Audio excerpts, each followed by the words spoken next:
So magandang gabi sa inyo mga C2.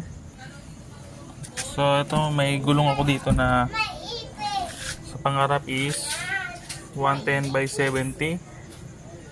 Saka sa likod is 150 by 70. Yung sa likod nasa 60% pa siya. Ito mga 70%. So yan. Ang tatak mo sa likod is Aspira. Tapos sa harap is CST. So kung sino may nangangailangan dyan, libre ko na ibibigay ito. PM nyo lang ako. Ang location ko is sa Naik at Imus.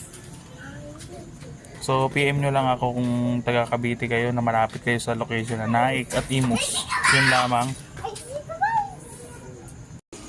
So guys, motor shock 255mm. Ang issue lang is yung bushing. Saka meron tayo dito stock. Yan. No issue po yan. So, yan. Buo pa po yung mga bushing.